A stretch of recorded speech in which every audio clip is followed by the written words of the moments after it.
1. Hi everybody, how's everybody doing? Welcome to another live Bita's Kitchen guest chef series. How are you guys doing? Everybody's joining. Say hi to Parisa, June, everyone. Hi everyone, salam. I'm so excited to be here with Bita June. Woohoo! Cheers to that. Cheers, it's going to be so much fun today. Oh yeah. All right, walk us through this. What's happening here, chef? Okay, so here's the deal. We know what pizza is, and we know what Persian pizza is, but I thought it'd be fun to take all the traditional flavors of like nuno paneer sabzi and some Ghormeh sabzi and some zedish polo and put it all into a pizza.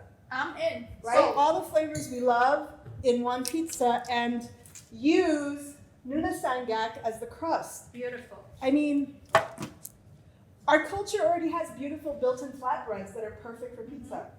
So why not make it your own? Exactly. So can you show us a little bit of the ingredients what you're going to be using today? Yes. So first of all, instead of like pizza sauce, I like using kind of more Armenian or Turkish red pepper paste and things like this. One of my most favorite ingredients. It's so delicious. It's got like roasted red peppers, and it has just all this yummy stuff, garlic, spices. It's good. Yes. So we're gonna use that as the base. Great. We're gonna saute a bunch of fresh Persian herbs and some dried herbs, including a little fenugreek, which is like shambadila, right? Shambadila. Give us a little bit of that Ghormeh sabzi vibe, but that's gonna be one of the toppings on this pizza.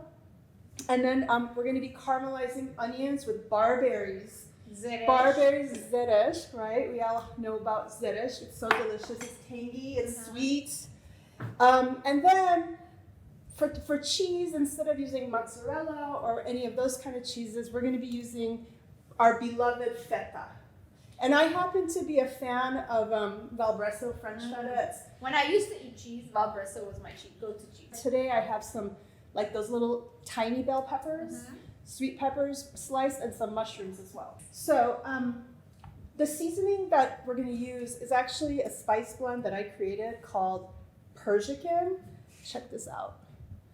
It's basically 11 spices and herbs that are either iconic to Persian cooking or iconic to Mexican cooking, and we happen to be in Hispanic Heritage Month. Exactly. Started yesterday, so it's perfect timing to pay tribute to all the different cultures, especially living here in California or Arizona where you grew up. You know, we have a large Hispanic community, so perfect. Yeah. And I've never tried it. I bought 2 bottles and I waited for her to come into my kitchen so we can try it out. And it comes in layers when you get it, because I really want to like tell a story about how we're all layered people. It smells so good, right? And it's really about like celebrating all of our cultures and all of our layers. But then you mix it up yourself like this, and then it turns into a nice blend. And this is what we're going to actually cook with. How gorgeous is this? And so many beautiful aromas. So I'm using chopped parsley, cilantro, and either chives or scallions, whatever you have available at your market. All fresh. Very fresh. All freshly washed and chopped. Get it nice and hot. Put some oil. I like avocado oil, but you know, ghee is delicious if you're into ghee. Ghee gives it that homemade Iranian grandmother kitchen flavor, you know. So I'm using fresh chopped herbs and also some. I hydrated some Ghormeh sabzi dried mix. That's where the shambadila flavor is going to come from. Beautiful. All right, let me get this in here. This needs to saute for a minute. Do we season it yet? Yeah, we're going to season it when it's just a little bit more cooked down. Then we're going to add the Pérxican spice blend to this. 1 shot seal. Right. Oh my gosh, the smell. Love it.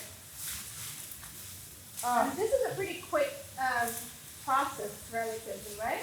It is, yeah. I mean, once you prep the vegetables, I mean, prepping is always the most time-consuming part, right? I'm going to add the dried herbs that I rehydrated, soaked in water, drained out, and now I'm going to add those to the mix as well. Thank you. Keep this going. Dude, this kitchen is a dream.